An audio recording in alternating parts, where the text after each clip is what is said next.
தற்போது திமுக மாநிலங்களவை உறுப்பினர் கனிமொழி செய்தியாளர்களை சந்தித்து வருகிறார். பார்க்கலாம். இப்படிப்பட்ட நிலையில தமிழ்நாட்டுல ஒண்ணு மாத்திரம், யார் ஆட்சியில இருந்தாலும் யார் ஆட்சியில இல்லைன்னாலும் யார் முதலமைச்சர்னாலும் யார் முதலமைச்சராக இல்லை என்றாலும் டாஸ்மாக் வியாபாரம் மட்டும் தான் சரியா நடக்குது. ஒரு வலைதளம் இருக்கு, ஒரு வெப்சைட், டாஸ்மாக் என்று ஒரு வெப்சைட் இருக்கு. அதுல போய் பாத்தீங்கன்னா எந்தெந்த பிராண்ட்ல என்னென்ன கையிருப்பு அரசாங்கத்திடம் இருக்குன்னு தெளிவா சொல்றாங்க. எந்த டிப்போல என்னென்ன சரக்கு இருக்குன்னு தெளிவா போட்டிருக்காங்க. எதுல? டாஸ்மாக் வலைதளத்துல.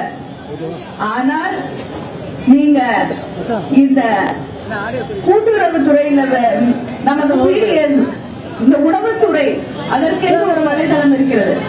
அதுல போய் நீங்க பாத்தீங்கன்னா எதுவும் கிடையாது. எது மக்களுக்கு அத்தியாவசிய தேவையோ அதை பற்றி எந்த அறிவிப்புகளும் கிடையாது. இன்று இருக்கக்கூடிய தொழில்நுட்பத்தை பயன்படுத்தி உங்களுக்கு தேர்தல் வரும்பொழுது அதிமுகவுக்கு தொழில்நுட்பத்தை பயன்படுத்த தெரிகிறது. மக்களை எப்படி போய் சேரணும், மக்களுக்கு எதை எப்படி கொடுக்கணும் தெரியுது. ஆனால் மக்களுக்கு தேவையான ரேஷன் பொருட்களை தருவதில் இந்த தொழில்நுட்பத்தை பயன்படுத்தலாம்ல, பண்றதில்லை. ஆனா டாஸ்மாக் வியாபாரத்திற்கு தொழில்நுட்பத்தை பயன்படுத்துகிறார்கள். அதனால இந்த ஆட்சிக்கு எதை விற்கிறதுல அக்கறை இருக்கு என்று நாம் புரிந்து கொள்ள வேண்டும். டாஸ்மாக்கு செலுத்துற அந்த அக்கறை, அந்த ஈடுபாடு ரேஷன் கடையில மக்களுக்கு, அடிமட்ட மக்களுக்கு, ஏழை மக்களுக்கு அது தேவை. உணவு தேவை, நியாயமான விலையிலே உணவு தேவை என்று இருக்கக்கூடிய அந்த சூழலிலே வாழ்ந்து கொண்டிருக்கக்கூடிய மக்களுக்கு கிடைக்க வேண்டிய நியாயமான உணவுப் பொருட்கள் போய் சேருவதற்கு அந்த தொழில்நுட்பத்தை அவர்கள் பயன்படுத்த தயாராக இல்லை. இதுதான் இந்த ஆட்சியுடைய அலங்கோலம். அடிப்படை தேவைகள், தண்ணி கிடையாது. தண்ணி வருதா? லாரியில வருது எப்பயாவது. அதுவும் எவ்வளவு போராட்டத்திற்கு பிறகு வருகிறது.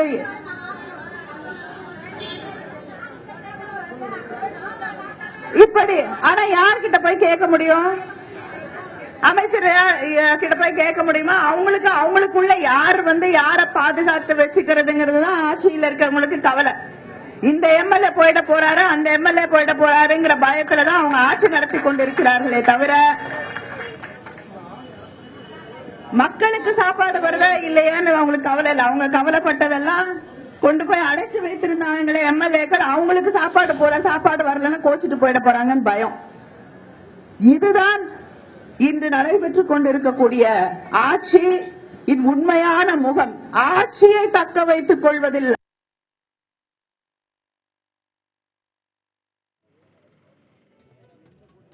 ரேஷன் பொருட்களை தட்டுப்பாடின்றி விநியோகிக்க கோரி சென்னையில் திமுக மாநிலங்களவை உறுப்பினர் கனிமொழி தலைமையில் ரேஷன் கடை முற்றுகை போராட்டம் ராயப்பேட்டையில் நடைபெற்று வருகிறது.